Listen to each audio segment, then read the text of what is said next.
Thelma Pantano possui graduação em curso de fonoaudiologia pela Universidade de São Paulo, é especialista em linguagem pelo CRFA, especialista em psicopedagogia pela Pontifícia Universidade Católica de São Paulo, mestrado em Ciências, Fisiopatologia Experimental pela Universidade de São Paulo, doutorado em Ciências, Fisiopatologia Experimental pela Universidade de São Paulo, Master em Neurociências pela Universidade de Barcelona, Espanha, pós-doutora em Psiquiatria pelo Hospital das Clínicas da Faculdade de São Paulo e fonoaudióloga e psicopedagoga do Serviço de Psiquiatria da Infância e da Adolescência do Instituto de Psiquiatria do Hospital das Clínicas da Faculdade de Medicina da Universidade de São Paulo. É professora e coordenadora dos cursos de Neurociência, Neuroeducação pelo Cefac, aqui em São Paulo. Tem experiência na área da fonoaudiologia, com ênfase em cognição, linguagem e aprendizagem, atuando principalmente nos seguintes temas: linguagem, aprendizagem, cognição, transtornos afetivos, esquizofrenia e psiquiatria. É com enorme prazer que eu peço a palavra para a professora Thelma Pantano.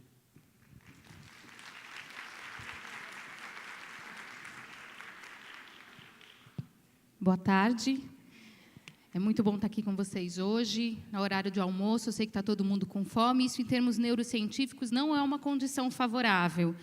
Todo mundo sabe que, com fome, a gente tem um deslocamento atencional sem controle para as questões alimentares. Mas vamos tentar passar 40 a 45 minutos aqui, discutindo mais um pouco sobre cérebro. A Irene estava antes de mim, discutindo um pouco com vocês sobre metacognição, sobre funções executivas. E agora chegou o momento da gente conversar um pouco sobre essas atualizações em neurociência e educação.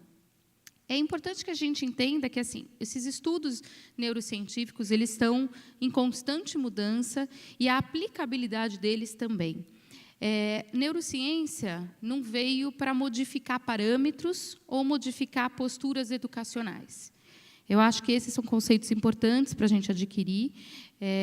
Muito do que a neurociência faz hoje nada mais é do que comprovar alguns métodos extremamente eficazes, algumas formas de trabalho extremamente eficazes que já vinham sendo utilizadas, né? Até a década de 80, a década de 90, a gente tinha a ideia de que a gente não ia conseguir ver o cérebro funcionando, ver o cérebro enquanto a gente lia, escrevia, aprendia, e a partir do momento que a gente conseguiu fazer isso, através dos exames de neuroimagem funcional, a gente pôde compreender melhor como o cérebro acontece em condições de normalidade, em condições de patologia. A gente pôde observar esse cérebro num funcionamento constante, dentro dos processamentos específicos que ocorrem. Isso fez a gente mudar muitos paradigmas e mudar muitas condições do que a gente acreditava que era um funcionamento do cérebro.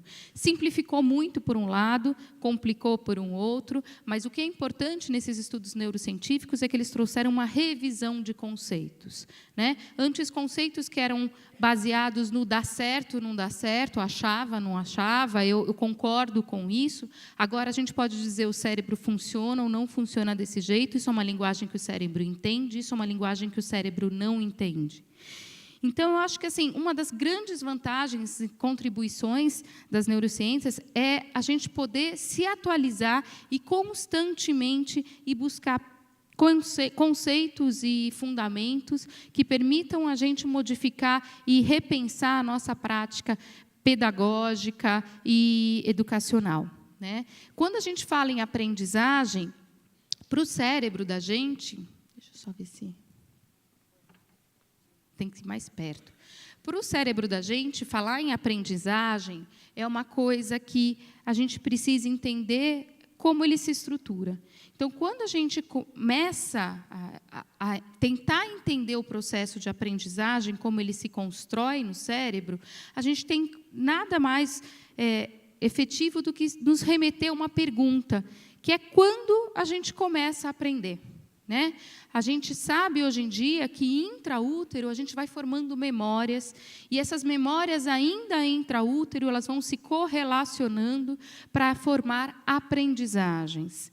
Então, a gente já tem algumas aprendizagens bastante específicas, bastante sensório-motoras, acontecendo ainda intraútero, que vão ser necessárias após o nascimento, mas o mais importante dos primeiros estudos em neurociência aplicado à educação foram conceitos muito básicos, como, por exemplo, o que, para aprender, a gente precisa ter memórias, né? Eu não consigo aprender 100% novidade. Eu não consigo aprender coisas extremamente novas. Eu consigo aprender coisas que envolvam memórias. E memórias que já estejam no meu cérebro. Memórias que já tenham sido construídas e que possam ser reconstruídas em termos neurosensoriais. Então, quando a gente fala que a gente começa a aprender intraútero, a gente fala que a gente forma memórias ainda intraútero, e o ambiente é responsável pela reorganização dessas memórias a partir do momento do nascimento.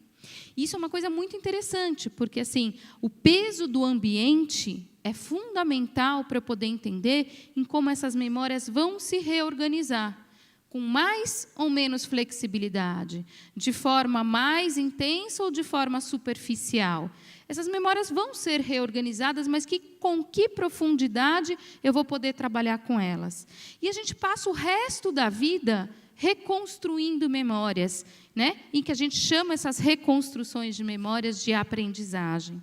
Então, olha que coisa interessante, a gente que trabalha com o processo de aprendizagem, quando a gente pensa no cérebro, a gente pensa numa reconstrução hoje em dia, né? Então, sabe aquela sensação que a gente tem de que a gente vai dar uma aula e que a gente vai ensinar uma novidade muito legal para o nosso aluno? A gente não ensina novidade. Tem alguns estudos neurocientíficos muito interessantes que mostram para a gente que uma boa aula, uma aula bem dada, uma aula muito bem organizada, não transmite mais do que 2 a 3% de novidade. Olha só, vocês vão passar 40 minutos comigo para não aprender mais que 2 a 3% de novidade. Dá vontade de levantar e almoçar, né? Mas essa é a grande verdade. Uma boa aula, a gente não sai com a sensação de que a gente está com uma novidade. A gente sai com a sensação de que aquilo fez sentido. Alguma coisa que eu já tinha dentro de mim, ou seja, aquelas memórias que já estavam presentes, que já faziam parte de mim, elas se reorganizam e passam a fazer sentido. Então, não é isso, quando a gente sai de uma aula legal, de uma aula boa, não vem aquela sensação de que parece que as coisas agora estão fazendo sentido, porque isso não é novidade. E esse é o principal ponto que eu vou discutir hoje com vocês. Os estudos mais atuais têm reforçado esse ponto. Quando a gente vai dar uma aula, quando a gente vai fazer uma sessão terapêutica, quando a gente vai trabalhar com o paciente, se a gente quer que ele tenha um bom processo de aprendizagem, eu não posso trazer muita novidade. Eu tenho que utilizar e considerar e reorganizar os recursos que essa criança, que esse paciente já tem e que eles trazem com ele. Se ele não tem, eu tenho que prepará-lo para a aprendizagem. Eu não posso colocá-lo numa situação de aprendizagem propriamente dita. Lembra que a gente chegava na escola e o professor escrevia matriz e determinante na lousa? A gente falava, putz, vou aprender uma novidade. Ele jogava uma enxurrada de sinais, de símbolos, de forma de colocar os números, em que você falava, nossa, eu nunca tinha visto isso, eu já vi isso, mas isso nunca fez sentido. E você não conseguia nem atribuir significado a tudo isso. Isso, hoje em dia, para o nosso cérebro, não é uma forma de aprendizagem. A gente não chama mais isso de aprender. A gente não considera mais isso um processo de aprendizagem. Então, hoje em dia está tendo um movimento mundial muito grande de reclassificação da situação educacional. Para a gente, o principal papel do professor é ele entender que a gente precisa de memórias, sim. Né? A gente passou por um período falando que a gente não pode trabalhar memórias, a gente não deve trabalhar com memórias, não existe aprendizagem sem memórias, mas as estratégias para ensino de memória são diferentes das estratégias para ensino de aprendizagem. E o nosso papel como educador, como terapeuta, é a gente ajudar a criança na construção e na elaboração dessas estratégias que a gente vai trabalhar. Então, embora a gente comece a aprender intraútero, a partir do momento que eu comece a processar as minhas memórias, os grandes processos de aprendizagem se dão em contato, em relação direta com o ambiente, a partir do momento que eu começo a nascer. E que eu começo a nascer, não, a partir do momento que eu nasço e eu começo a interagir com o mundo. E aí, esse conceito tão importante que a gente tem que trabalhar, que são as diferenças entre aprendizagem e memória. Vou fazer um exemplo, um trabalho com vocês muito simples. Eu vou falar uma palavra e eu quero que vocês guardem a imagem mental que está associada a essa palavra. Tá? Cuidado, que todo o cérebro atualiza a informação. Ou seja, eu vou falar a palavra, vai vir uma imagem mental, e ao vocês verem os outros falando, pensando e comentando, vocês vão começar a perceber que vocês também têm essas imagens guardadas. Não quero isso de vocês. Eu quero que vocês guardem a primeira imagem que veio na cabeça de vocês quando eu falar o nome de uma pessoa. Tudo bem? Posso falar esse nome? Pedro Álvares Cabral. Quem aí pensou em descobrimento do Brasil? Levanta a mão. Descobrimento do Brasil é Pedro Álvares Cabral? Existe uma regrinha no nosso cérebro que é assim, a forma como a gente lembra de uma informação mostra para a gente a forma como essa informação foi armazenada no cérebro. Ou seja, Pedro Álvares Cabral foi uma pessoa, foi um nome que foi muito repetido para vocês, certo? Mas ele não tem necessariamente um rosto. Ou tem. Quem conseguiu lembrar daquele retângulo do livro, daquele homem com boina? Então, ele tem um rosto que vocês não sabem se é o dele. Concordam? Vocês sabem que alguém pintou ele, porque eu falo que o Photoshop já existe desde aquela época, porque se eu pago alguém para me pintar e ele me pinta feio, ele não recebe. Então, pode pintar bonito e a gente não sabe se ele era daquele jeito. Mas eu associei um nome a uma imagem ou a um conceito. Descobrimento do Brasil, Portugal, caravelas, aquele rosto, aquele retângulo. Né? Eu fiz uma associação, isso me mostra que meu cérebro, para poder gravar o Pedro Álvares Cabral, ele fez algumas associações de significado aí. Por quê? Porque ele necessariamente não é uma pessoa viva que você presenciou e que você tenha muito mais referência do que um retângulo de livro ou conceitos abstratos que te vêm na cabeça. O que eu quero dizer em termos neurocientíficos? Que se eu colocar vocês no exame de ressonância magnética funcional, eu vou ver uma ativação. Quando eu falo Pedro Álvares Cabral, uma ativação muito fraquinha de lobo temporal esquerdo, porque é a associação que vocês estão fazendo com outros significados, descobrimento do Brasil, caravela, Portugal. A fotinho ainda ativa um pouquinho de parietal, um pouquinho mais de occipital, ainda tem uma ativação um pouquinho maior.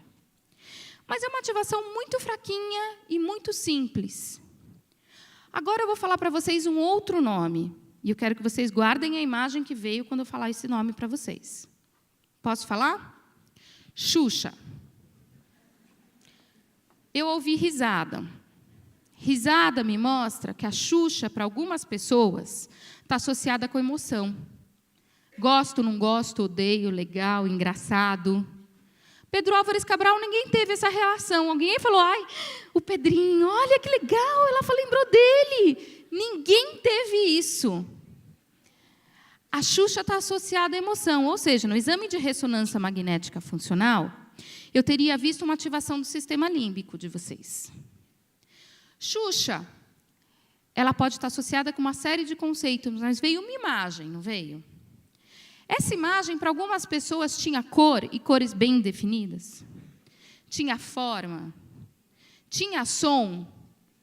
Tinha características como Maria Chiquinha, bota de cano longo, né? Rebolar, movimento, som. Gente, se eu coloco vocês no exame de ressonância magnética funcional, quando eu falo a palavra Xuxa, em alguns mais, em outros menos, dependendo do que veio na cabeça, vem uma ativação de áreas de movimento, cor, som, forma, emoção, frontal, parietal, temporal, occipital, sistema límbico. Ou seja, eu vejo uma rede neuronal sendo ativada. O que mostra para mim que eu tenho 2 tipos de armazenamento diferentes. Um armazenamento que foi feito com poucos canais sensoriais e que foi tão repetido que eu tive que armazenar, e um armazenamento que foi feito com uma riqueza muito grande de canais sensoriais, que pode ter sido muito repetido, mas essas repetições não foram iguais. Vocês não assistiram 300 vezes o mesmo programa. Vocês não viram 200 vezes a pessoa falar da Xuxa do mesmo jeito. Ela foi entrando na cabeça de vocês, foi uma invasão na cabeça de vocês, em função de música, de cor, de tema, de conversa, de uma série de meios diferentes que foram armazenando isso. Quando eu falo em Pedro Álvares Cabral, eu estou dizendo que vocês memorizaram o Pedro Álvares Cabral, em termos cerebrais. Por quê? Conexões simples que foram, de forma bastante intensa, intensiva, foram repetidos para vocês e a repetição provocou o armazenamento. A gente chama isso de memória. Agora, quando eu começo a ter memórias em rede, eu sei o que é bota de cano alto, eu sei o que é Maria Chiquinha, eu sei o que é música, eu sei o que é alegria, eu sei o que é tristeza, eu sei o que é desenho, eu sei o que é manhã de uma infância. Quando eu começo a colocar essas memórias em rede, eu começo a ter o que a gente considera em neurociência um processo de aprendizagem. Aprendizagem é uma forma de organizar as memórias através de experiências diversas e que me permite ter diversos acessos a essa informação. Então, eu tenho uma forma de armazenamento, que é uma informação que praticamente não muda, que é estanque, que toda vez que você falar Pedro Álvares Cabral vai vir aquela imagem, daquele jeito, com aquele conceito. E eu tenho uma outra forma de armazenar, que pode vir numa rede muito maior. Que rede é essa? Uma música pode me fazer lembrar da Xuxa. Uma roupa, vai falar, nossa, essa roupa parece a roupa da Xuxa. Esse penteado parece o penteado da Xuxa. Ai, está me lembrando da Xuxa. Uma emoção pode me fazer lembrar. E aí eu pergunto para vocês, quando eu tiver numa prova, quando eu tiver para fazer uma prova, o que é mais difícil de lembrar? Do Pedro Álvares Cabral ou da Xuxa? Por quê? Se vocês estiverem andando aqui na hora de ir embora, escorregarem, baterem a cabeça, vocês têm mais chance de esquecer do Pedro Álvares Cabral ou da Xuxa? Toda conexão simples, com poucas redes associadas, elas têm mais chance de esquecimento. O aluno que estuda repetindo a mesma informação, sem rede, sem conexão, sem conseguir formar uma teia daquela informação, ele está muito mais suscetível a uma situação de estresse, de branco, de cansaço. Deu branco. Então, a gente precisa repensar a forma como você está estudando. Porque eu, mesmo nervosa, se eu quiser lembrar de um conceito de aprendizagem, eu posso lembrar quando que eu aprendi uma música, um som, uma cor, uma emoção. Eu lembro que a professora fez uma piada, eu lembro que a professora falou, eu lembro disso. Coisas que vão me lembrando, que vão me fazendo lembrar, que vão me trazendo e que podem me remeter ao alvo, à palavra alvo, ao conceito alvo. É uma diferença relativamente sutil, mas que faz toda a diferença quando a gente pensa em ensinar, ou quando a gente pensa na clínica. Por quê? São estratégias diferentes que eu tenho que usar. São conceitos diferentes. A memória, eu não tenho flexibilidade. Por exemplo, 6 vezes 5, 30. Não adianta eu falar 6 vezes 5 é 5 mais 5 mais 5 mais 5 mais 5 mais 5. Esse pode ser o conceito. No 7º, no 8º ano, 6 vezes 5 tem que ser 30, não pode ser uma noção de mais que eu vou fazendo. Essa é a desvantagem da memória. A memória, ela sempre vai ser recordada com muita rapidez, porém com pouca flexibilidade. Quem aqui é capaz de cantar o hino nacional para mim da palavra brado em diante? O que vocês estão fazendo dentro da cabeça de vocês? Não valeu, ninguém falou para começar do Ouviram do Piranga. Mas todo mundo começa. Por quê? Porque vocês memorizaram o hino nacional. Portanto, para achar alguma coisa lá do meio, eu tenho que ir do início. Isso me mostra o quanto as memórias são pouco flexíveis. Para eu tornar uma memória flexível, eu preciso conectar redes.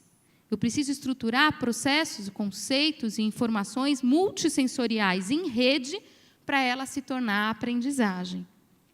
Isso é um processo contínuo. E as crianças chegam para a gente repletas de memórias, porque elas têm vivência. Quem não tem vivência, a gente tem que fornecer vivências, certo? E o que é o nosso papel? Reorganizar memórias, estruturar memórias, formar memórias, algumas em rede e algumas novas que vão ter que ser registradas por repetição. Sim, repetição ainda é uma estratégia de memória e que tem que ser utilizada. Então, a partir do momento que eu tenho essas duas informações, o nível mais alto que a gente teria, o nível mais complexo, seria um processamento da aprendizagem, que envolve alguns processos que dependem do sujeito, que a gente chama de processos internos, e alguns processos que são dependentes do ambiente. Processos internos, por exemplo, direcionamento da atenção. Quem aqui controla a atenção de alguém? Ninguém. Eu vou passar 40 minutos prestando atenção na Thelma. Não vai. Adulto nenhum passa 40 minutos com a atenção focada num único ponto. A nossa atenção, ela é por rajadas. Ela não é contínua. Eu consigo sustentar por pouquíssimo tempo, mesmo sendo adulta. O meu foco de atenção, o meu direcionamento de atenção depende de elementos externos que resgatem a todo momento a minha atenção. Então, agora vai todo mundo sentar e fazer a página 25 do livro, do exercício A até o Z. Esquece. Tá? A sala vai virar uma bagunça, sim. Eu preciso, de tempos em tempos, mudar o estímulo, resgatar a atenção, entrar com estímulos diversos, com atividades diversas, que mexam com elementos diversos, para que eu possa conseguir um direcionamento da atenção. Preciso de repetição, não aquela repetição que a gente aprendeu na escola, de fazer o mesmo exercício de física 500 vezes, que a gente fazia de forma mecânica, sem uma reflexão. Eu preciso repetir, no caso de uma memória, de forma mecânica, no caso de uma aprendizagem, repetir a reflexão, repetir o conceito, repetir a aplicabilidade, levar isso para experiências práticas e diárias da minha vida, para que eu possa ter, isso também é repetição, para que eu possa ter a consolidação. Eu preciso ter o controle do estímulo. Não adianta a gente achar que a criança está aprendendo sem saber que está aprendendo. Aprender sem saber que está aprendendo é memorizar sem reflexão. Se eu quiser que ela tenha algum tipo de elaboração cognitiva, algum tipo de elaboração verbal de algum estímulo, eu preciso que ela possa ter controle. Eu preciso que ela saiba, você viu? Você viu aquilo? Olha que legal isso. Eu preciso que ela saiba qual é o estímulo que é o foco da aprendizagem. As crianças aprendem sem perceber. Elas imitam, elas repetem, elas reproduzem sem perceber. O que a gente quiser que tenha uma percepção tem que ter controle, desde muito pequeno. Eu preciso ter uma coerência. Não adianta eu querer que seja um processo de aprendizagem se aquilo não fizer sentido. Aquela criança que vira para você e pergunta assim, para que eu tenho que aprender logaritmo? Se perguntar para mim, eu vou falar, não sei. Por que eu tenho que aprender logaritmo? Vamos conversar o porquê e vamos pesquisar o porquê. Você precisa saber o porquê que você precisa aprender logaritmo. Eu não soube, que foi um erro da minha aprendizagem, mas você precisa saber. Se você achar que não vale a pena, é uma outra questão. Mas essa história que vem adolescente falando para quê, às vezes eu não sei para que mesmo você precisa, mas a gente pode ir em busca, a gente pode perguntar, a gente pode tentar descobrir onde essa utilidade acontece. O controle do tempo. Ninguém passa uma tarde estudando. Ele passou a tarde inteira estudando. Não, ninguém passa uma tarde inteira estudando e eu tenho que ter consciência disso. Tá? A gente promete que todo dia a gente vai ler um pouquinho sobre um tema. A gente lê todo dia um pouquinho sobre um tema? Não. Então, a gente precisa saber controlar o nosso tempo. E, para controlar o meu tempo, eu preciso de uma coisa que a Irene estava falando antes, na aula de antes, que é uma coisa de metacognição. Eu preciso saber quanto tempo eu sou capaz de passar fazendo uma determinada atividade. Porque, talvez, se eu for estudar no computador, olhando vídeos e assistindo, eu consiga ficar um tempo maior e com mais qualidade do que se eu for fazer uma leitura. Eu preciso saber quanto tempo e qual é a qualidade que eu levo em diferentes metodologias de estudo para eu poder controlar qual é o meu tempo necessário para estudar. E, infelizmente, tem pessoas que conseguem estudar em 15 minutos, tem pessoas que precisam de 2 horas. O importante é que esse controle possa ser uma coisa consciente de um processo de aprendizagem, tanto por parte do professor, que está ensinando a criança a fazer esse monitoramento, os pais, que deveriam ensinar a criança a fazer esse monitoramento, quanto por parte da própria criança. Porque só aí eu posso fazer uma correção de erros. Só aí eu posso lidar com um estado emocional que é, putz, eu vou ter uma festa amanhã e vou ter prova de manhã e eu não estou com cabeça para a festa, como é que eu controlo tudo isso? Se eu tenho uma coerência, se eu tenho um controle de tempo, se eu tenho um controle do estímulo, eu consigo organizar tudo isso. Ou eu posso ajudar essa criança nessa organização.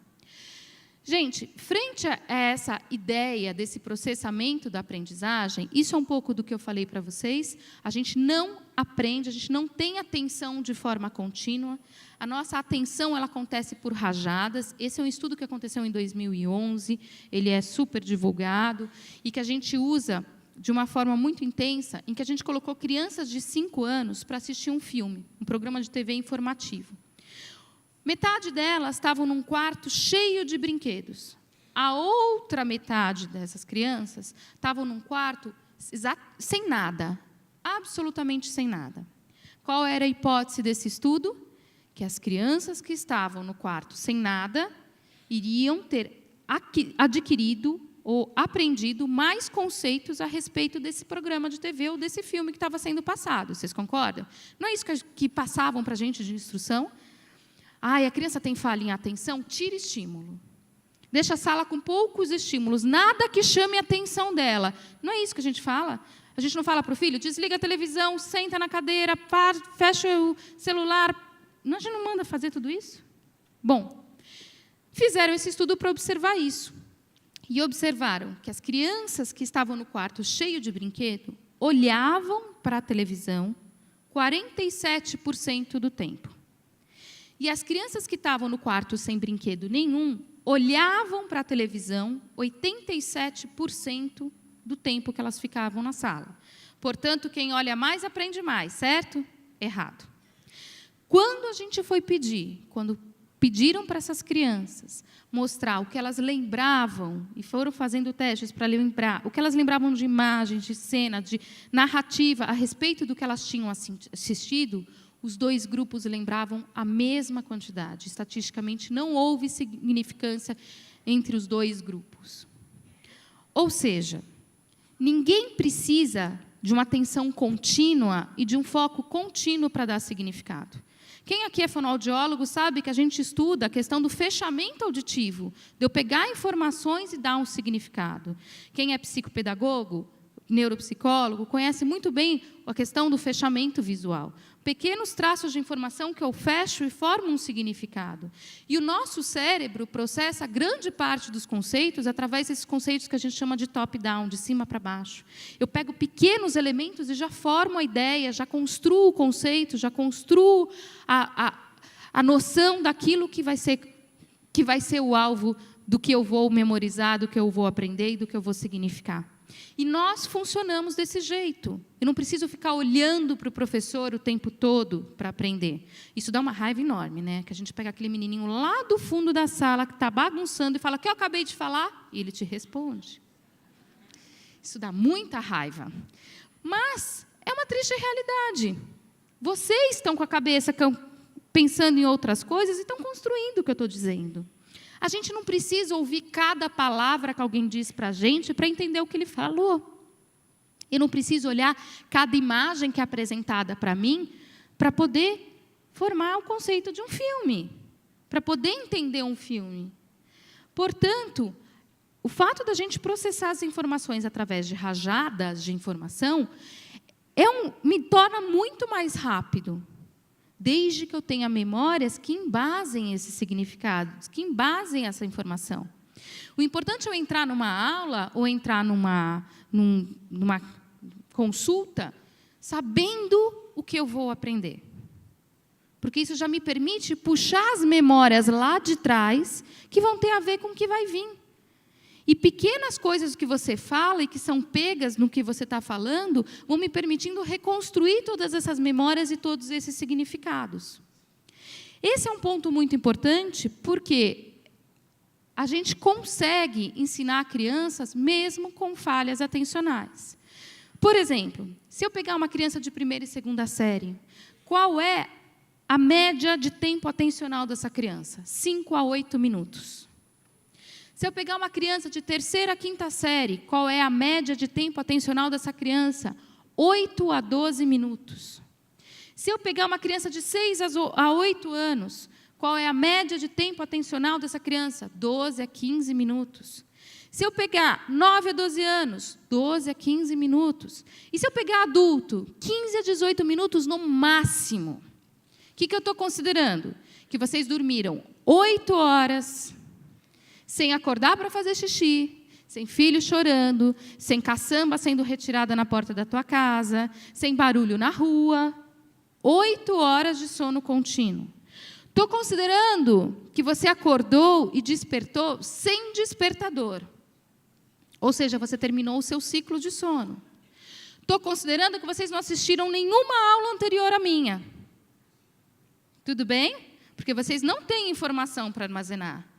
Essa é a condição máxima de tempo atencional em condições ideais. Se você dá a 5ª aula do dia, senta e chora.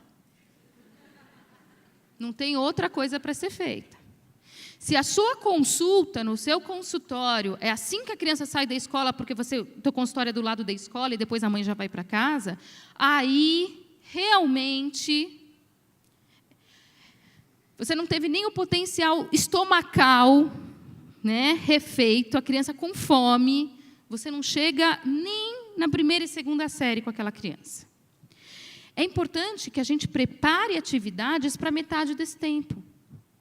Que a gente saiba que a criança não vai conseguir atenção e concentração por mais do que, se for um adulto, mais do que 7 a 8 minutos.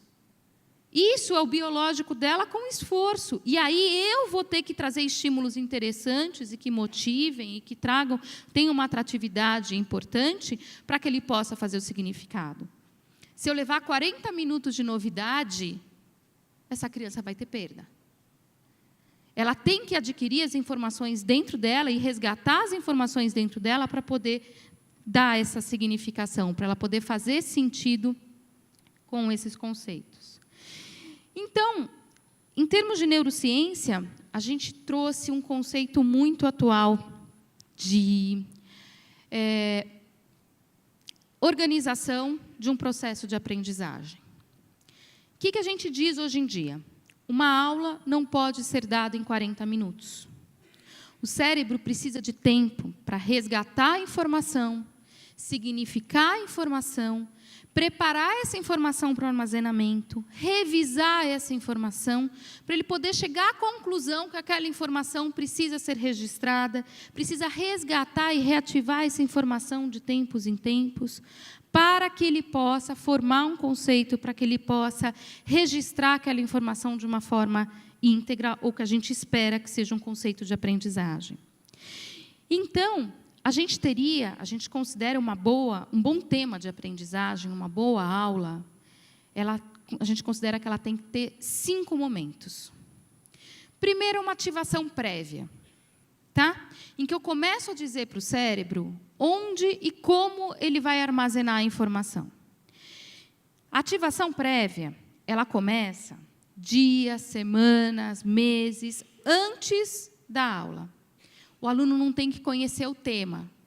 Ele não sabe sobre o que eu vou falar. Mas eu começo a lançar perguntas que vão instigar a curiosidade dele. Nada mais é do que eu estou fazendo e estou preparando memórias que vão ser necessárias para essa aula. Por exemplo, eu sou professor de física. Eu viro para o meu aluno, um mês antes de eu ensinar o conceito que eu quero, o conceito-alvo, eu viro para ele e falo assim, o que acontece com o seu corpo quando o carro da sua mãe faz uma curva para a direita? Ah, ele vai para a esquerda. A outra fala, não, ele vai para a direita. Só perguntei. Quem aqui tem certeza? Passa uma semana, e aí, quem viu? O que acontece com o corpo quando ele faz uma curva para a direita? Ah, ele vai para o outro lado. Por quê? Eu não vou dar resposta. Eu não vou falar da tema. Eu não vou dar tema. Eu não vou dar teoria. Eu não vou falar nada. Eu vou pegar exemplos práticos da vida desse sujeito que vão ser importantes para a construção da minha aprendizagem. Vem cá, o que acontece que quando o skate bate na pedra, o cara cai? Por que ele não para junto com o skate? Por que você cai? Por que a bicicleta bate? Quem bate é a bicicleta e quem cai sou eu? O que está acontecendo? Deixa, é só lançar perguntas. Isso é o que a gente chama de ativação prévia. Cada vez que esse aluno te encontrar na rua, te encontrar na escola, te encontrar passando, você pergunta, e aí, você viu? Tudo bem? Não sei se a resposta está certa, errada, meu papel não é corrigir. Meu papel é ativar. E aí eu chego na segunda etapa, que é o que a gente chama de pré-exposição. Minutos, horas, eu falo, gente, hoje a gente vai estudar sobre aceleração. Hoje a gente vai estudar sobre inércia.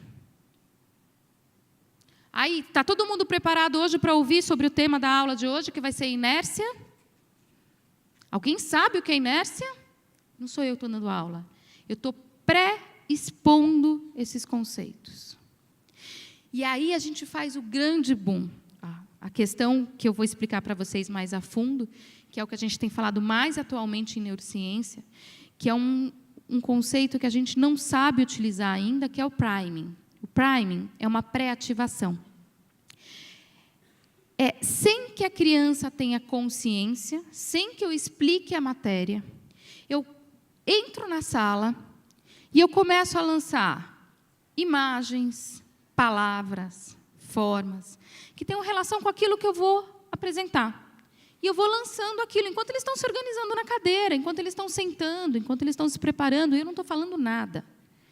Eu só estou pré-ativando as informações, as imagens mentais que eu vou precisar para a aula. Então, eu começo a lançar as informações, por exemplo, se eu for dar aula de Revolução Francesa, Revolução, seja ela qual for, russa, francesa, inglesa, eu começo a colocar na sala um barulho de uma coisa conturbada, muita gente falando, gente gritando, tiro, briga. Isso já vai pré-ativar conceitos, pré-ativar rotas. E eu posso, enquanto os alunos estão pegando o material, eu posso começar a lançar muitas imagens de revolução, rei, rainha, pobreza, gente rica, muita imagem, uma atrás da outra, não preciso demorar nas imagens, essas imagens podem ser rápidas. E aí eu dou minha aula. Eu dou a minha aula, e por incrível que pareça, os estudos mostram que mesmo sem o aluno ter ficado olhando para o que você mostrou, ou ter dado um significado verbal para aquilo que ele ouviu, ou para aquilo que ele sentiu, ele vai poder construir imagens de uma forma muito mais sólida daquilo que você estiver explicando. Terminou a sua aula, terminou o processo de aprendizagem, você vira para a criança e fala assim, vou fazer, revisando, a gente chama esse momento de revisando, eu falo para ela assim, quem aqui é capaz de fazer um resumão de tudo que eu falei? Cada dia você escolhe 2, 3 na sala para fazer um resumão com as palavras deles, com o vocabulário deles e da forma deles, daquilo que eles estão falando. Eu não corrijo. Eu só falo assim, acho que não é bem assim. Alguém quer completar? Alguém quer... Eles vão se organizando nesse revisando. E aí, toda vez que eu der aula, eu vou fazendo o que a gente chama de uma revisão. O que é isso? Revisão não leva mais do que 10 segundos. Todo mundo vai escrever para mim, no papel, 2 palavras relacionadas com a aula que eu dei ontem, e vai passar para mim. 2 palavras. Isso é o suficiente para eu ter que fazer um resumo, uma ativação mental e resgatar o conteúdo. Gente, lembra a aula sobre a Revolução Francesa? 2 palavras. Hoje não é palavra, hoje eu quero uma figura. Não precisa ser bonita, porque também não sei desenhar. Eu quero uma figura que vem na cabeça de vocês quando eu falo Revolução Francesa. Eu quero um nome. Eu quero uma data. Escrever e passa para frente, não precisa nem ter nome o papel. Eu preciso ativar rotas no cérebro. A gente tem trabalhado muito com essas 5 etapas, que são fundamentais. Se a gente pensar dentro de uma terapia, é muito importante que eu prepare a criança, que eu programe a criança, antes de colocar um ponto de articulação, antes de colocar uma percepção de som, antes de colocar um treino de escrita. Você já reparou como sua mãe segura o lápis? Ai, não. E o teu pai? Aí no dia seguinte ela vem, minha mãe segura o lápis. E o teu pai? E a tua tia? E teu irmãozinho? Você não está ensinando para ele a segurar o lápis. Você está chamando a atenção e ativando no cérebro dele rotas e conexões diretamente relacionadas ao que você quer que ele aprenda. Esse é um processo, gente, que a gente tem que fazer de forma contínua. A gente não pode esquecer que o cérebro da gente trabalha com organização de memórias. E as memórias precisam ter 3 etapas fundamentais, que são fixação, retenção e evocação. E a memória tem, a gente não chama de uma etapa, mas a gente considera uma questão básica do funcionamento dela, que é o esquecimento. Se eu não for armazenando gradualmente, eu não vou esquecendo gradualmente. O que eu armazeno de sopetão, aquilo que eu decoro para as vésperas da prova, eu esqueço de sopetão. A informação que eu jogo num dia e que no dia seguinte já é outra, se não foi armazenada, não vai ser revista. E o cérebro não consegue um resgate.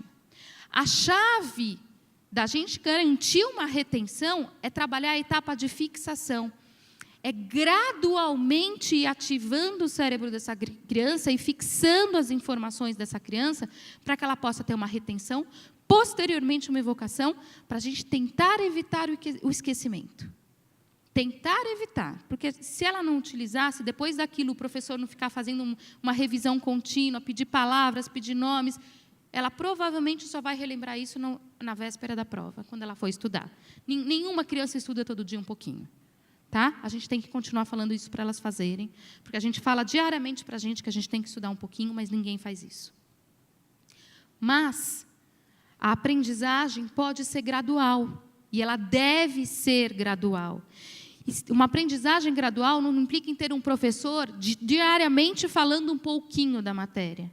Uma aprendizagem gradual envolve uma organização de um funcionamento cerebral de forma gradual. Uma significação para o meu cérebro dos passos necessários para um armazenamento. É isso que é uma aprendizagem gradual. Isso que é um processo de absorção e de aquisição de uma informação de forma gradual. E é com isso que a gente consegue evitar e reduzir o esquecimento. Tá?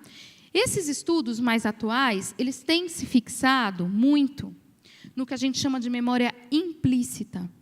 Essas etapas que a gente chama de ativação prévia, de priming.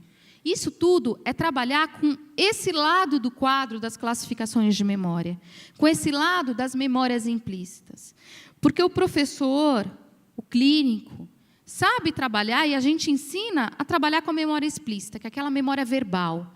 É aquela memória que eu sei falar, que eu falo sobre. Mas está na hora da gente aproveitar as nossas memórias e as informações que são armazenadas de forma não consciente. De forma que a gente não tenha um acesso direto e rápido a ela, mas que elas auxiliam a gente a organizar as informações semânticas. Se eu vou pré-ativando rotas, mesmo que eu não sei que essas rotas todas pré-ativadas vão culminar num registro de informação, ou qual é a aprendizagem que isso vai culminar, mesmo que eu não saiba, eu estou organizando e relacionando informações de forma tão gradual, que quando eu der a informação, o meu aluno vai vir com a sensação de, isso eu já sei, isso tem a ver com como minha mãe segura o lápis, isso tem a ver com aquela imagem que eu vi daquele rei, isso tem a ver com o skate, isso tem a ver com aquela pergunta que ele fez tinha a ver com isso? Só essas sensações de... já estão trabalhando com essas memórias do lado de cá, que estão auxiliando e reforçando o armazenamento do que está do lado de lá. Esse é o grande ponto dessas memórias implícitas, que a gente tem pouco acesso consciente, mas elas estão fortemente presentes no nosso dia a dia. A gente sempre fala, né, que a gente tem que ter muito controle da informação, muito automonitoramento. Na hora de aprender, eu não consigo falar tudo o que eu sei. Tem muita coisa que eu sei, mas eu não falo, eu não consigo verbalizar ou organizar isso. E é essa sensação que o aluno tem que ter, essa confiança de que ele sabe, de que se ele for em busca, ele acessa a rota. Se ele levantar a mão e falar, professor, não estou conseguindo responder a questão 5. Você não precisa falar o que é a questão 5, você fala, é a do skate. Se ele souber o conceito, se ele souber a informação, ele vai fazendo a trajetória que você ajudou o cérebro dele a fazer e a organizar para chegar até aquele ponto. Essas questões, esses estudos que envolvem essa pré-ativação, o priming, são estudos muito bacanas, muito atuais. Vou mostrar para vocês alguns estudos que têm mostrado uma eficácia gigantesca. O aluno ele pode não estar consciente de que aquilo tudo que ele está ativando no cérebro dele vai ter que ver com aquele momento da aprendizagem consciente. Mas no momento em que ele vai tomar consciência do que ele vai aprender, hoje a gente vai falar sobre a Revolução Francesa, hoje a gente vai falar sobre o sistema de escrita, hoje a gente vai falar sobre aquele sonzinho que você não consegue produzir.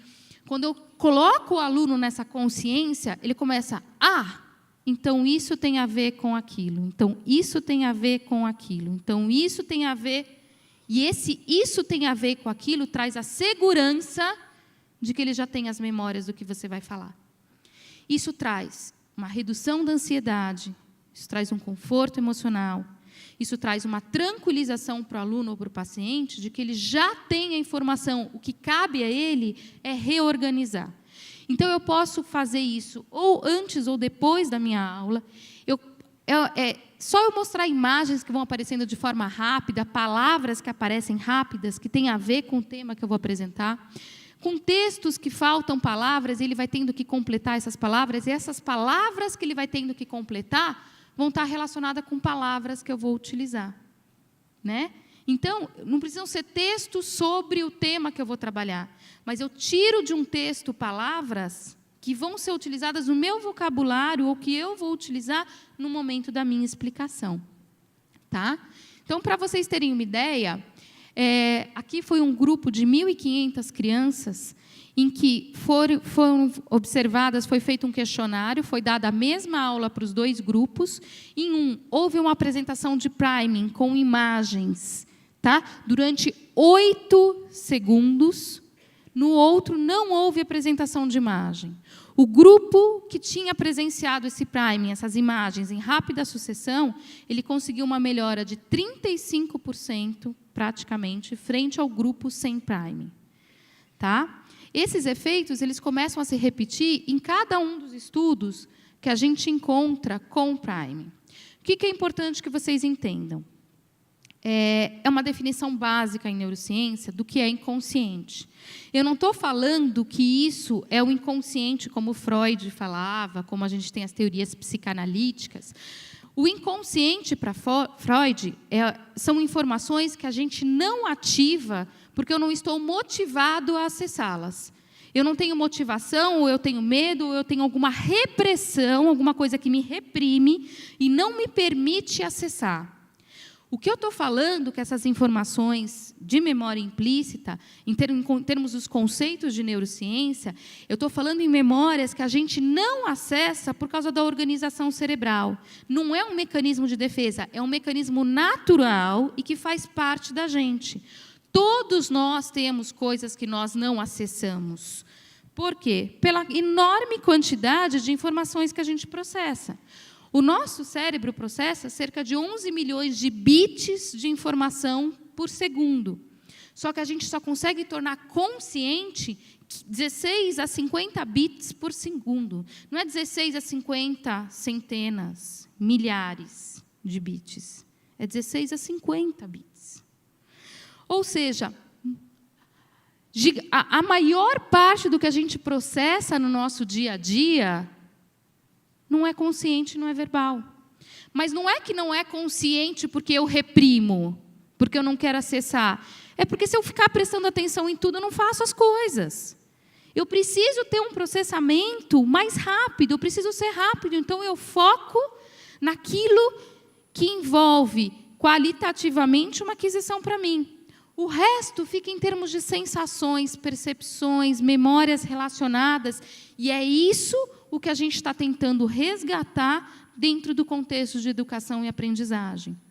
A gente está tentando colocar para a aprendizagem e para a educação esse resgate do ambiente, a organização ambiental, aquela coisa que quando você está na aula de educação física, quando você está numa aula de ginástica olímpica, quando você está numa aula de vôlei, aquela ansiedade que te dá, aquela coisa que você vem conseguir, não conseguir, aquela emoção, eu posso trazer isso na sala de aula através de imagens, através daquela sensação de preciso falar porque isso eu sei do que ele está falando, professor, isso tem a ver.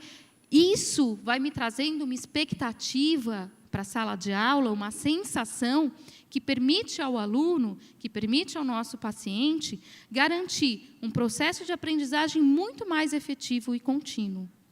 A chave disso, pelos estudos mais atuais, tem sido realmente os processos de pré-ativação e do que a gente chama de priming. Bom, gente, acho que o nosso tempo acabou. Eu agradeço muito a presença de vocês aqui. Vou deixar meu e-mail para quem quiser algum contato comigo, que quiser tirar alguma informação, só não vale mandar corrente, tá? Aquelas que se eu não mandar para 30 pessoas, algo muito ruim vai acontecer comigo, porque depois tudo que acontece de errado no meu dia, eu acho que foi por causa do e-mail que eu não repassei. Então, eu vou deixar o meu e-mail para vocês, o meu e-mail é o meu nome inteiro todo junto. Qual é o meu nome? Thelma Pantano. Para gravar o meu e-mail, vocês vão poder mexer com o meu bullying de infância. Tá? Em vez de Thelma Pantano, vocês vão me chamar de Thelma Pântano. E lembra que no pântano tem terra. thelmapantano@terra.com.br. Isso é uma estratégia de memória. E-mail a gente não aprende, a gente memoriza. Então, lembra, é o nome dela que tem terra. Tudo bem? Eu agradeço. Obrigada, gente. Bom almoço.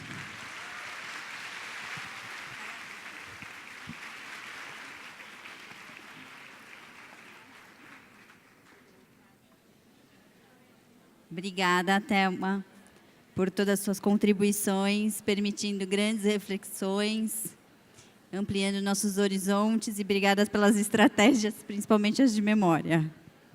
Alguém tem alguma pergunta? Ainda temos minutinhos. Tem microfone que chega lá? Tem microfone? Quer levar isso daqui? Ah, ela tem lá.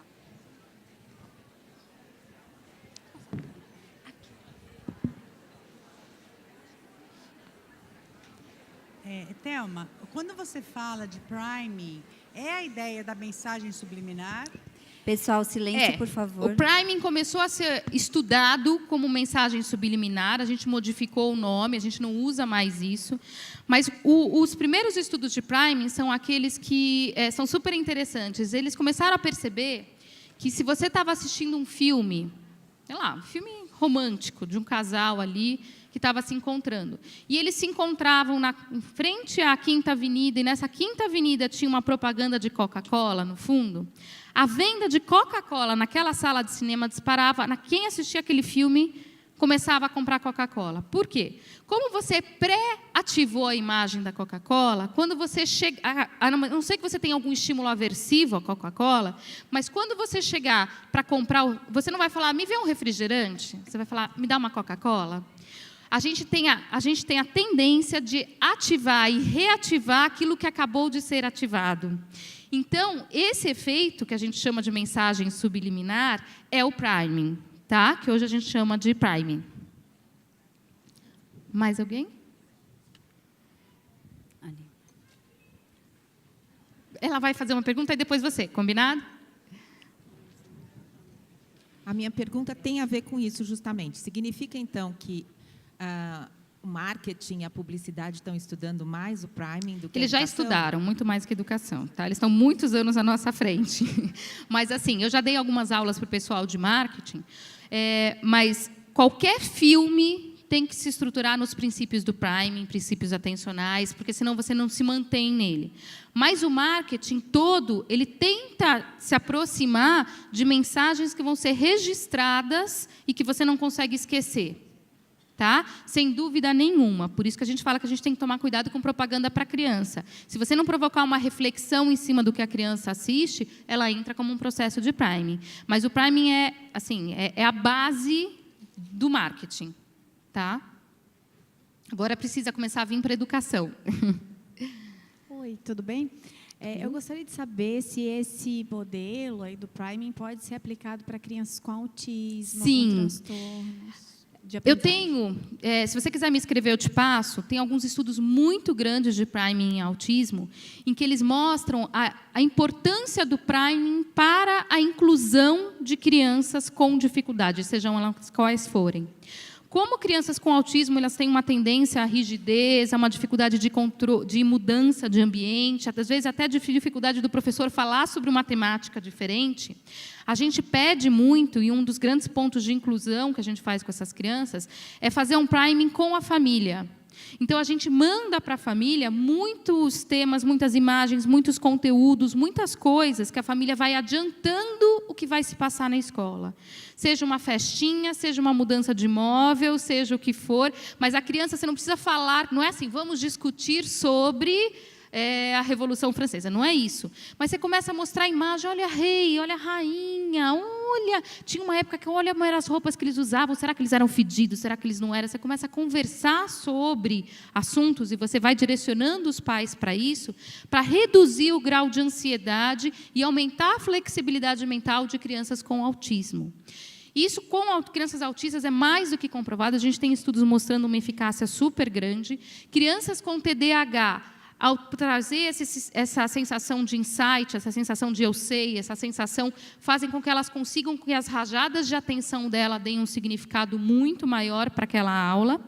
Crianças hiperativas conseguem pegar mais, fazer um fechamento melhor da informação. Então, quando a gente entra nas patologias, principalmente as neuropsiquiátricas, a eficiência é enorme. Tá? Adorei. Eu fiz um curso de PPC no coaching, né, e eles usam bastante informação da neurociências. Mas eu sou educadora, né, e me interessa bastante aprofundar esse conhecimento que você trouxe. Aí eu queria saber de indicações de cursos. Então, os cursos de neurociência e neuroeducação, se eles forem bem atualizados, eles vão começar a trazer esses conceitos. Aqui no Brasil, não existe literatura em português ainda sobre isso. Você acha muito, se você lê em inglês e quiser me escrever, eu te passo alguns textos, tem muita informação que está sendo estudada. Assim, são pesquisas mundiais que têm mostrado a eficiência do Prime para o sistema educacional, trazendo esses conceitos. Para o marketing, a gente já nem discute mais. Mas o quanto que o professor pode lidar com essas pré-ativações para o sistema educacional. No Brasil, está se começando a falar, eu comecei a ouvir alguma coisa há uns anos atrás, mas é uma coisa ainda muito recente que está vindo. Tá? Tem um livro que eu estou lançando com a equipe lá do Hospital das Clínicas, a Cristina Roca, o pessoal lá do HC, que é uma coletânea de guias de estimulação de atenção, de memória, de função executiva, de linguagem. Deve estar saindo aí agora, né? Já está na editora para publicação. E esses guias, eles prepara um ambiente, tem uma preparação, a gente tem toda uma preocupação com o priming estar associado a esse aprendizado, mesmo que de forma, né, mesmo que seja consciente para a pessoa que está ensinando, mas que não seja consciente para quem está aprendendo, tá? Mas são conceitos que estão embutidos. Se você quiser ler sobre priming, você pode pegar qualquer livro de neurociência e procurar exatamente essa palavra, priming ou pré-ativação. Você vai conseguir encontrar bastante coisa. Obrigada. Tá bom?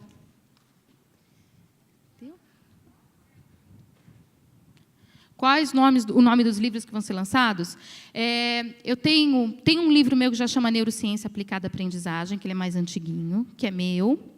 Tem um que é com a Cristiana Roca, que se chama Como se Estuda, Como se Aprende, que é um guia muito prático de como se usa agenda, como se usa caderno, como se organiza uma sessão, como estimula a linguagem, como se organiza a atenção de uma criança, que são essas dicas bem práticas. Esse Como se Estuda, Como se Aprende é um guia para pais, professores, alunos e terapeutas. É guia mesmo, não tem fundamentação teórica. E esse material que vai ser lançado pela editora Vetor, tá? Deve ser lançado agora para os próximos meses, né? Estamos dependendo de algumas pessoas darem uma finalizada aí no processo, mas deve estar sendo lançado como estimulação de funções executivas e estudo, estimulação de atenção, estimulação de memória. São programas que a gente aplica lá no Hospital das Clínicas em 12 sessões. São 12 sessões de estimulação. Não tem um nome pré-definido, acho que vai ser exatamente isso. Estimulação de funções executivas e atenção é uma coleção, cada um, de um processo, de um programa de estimulação. Gente, infelizmente, a gente precisa encerrar. Só Porque vai ter uma outra conversar. palestra na sequência. E quem quiser falar com a Thelma, a gente pede que vocês falem aqui no cantinho, procurem ela, tá bom? Não, é só uma pergunta bem rápida. Desculpa. Se você dá... E até a próxima. Tchau, tchau. Você queria saber se ela dá curso em algum lugar. Você dá curso em algum lugar? Eu dou curso pelo Cefac, tá? Cefac Saúde e Educação. E no Hospital das Clínicas também, que a gente está abrindo agora um aprimoramento, que vai começar no 2º semestre, só em psiquiatria da infância e adolescência, para pedagogos, psicopedagogos, fonoaudiólogos, psicólogos e terapeutas ocupacionais. É só entrar no site do Instituto de Psiquiatria e clicar lá em aprimoramento. É um aprimoramento em equipe multidisciplinar da infância e adolescência. Tá bom? Gente, eu falei aqui no cantinho, mas, na verdade, quem quiser falar com ela é lá fora, porque vai ter uma palestra aqui na sequência, tá bom? Até mais, boa tarde. Bom congresso.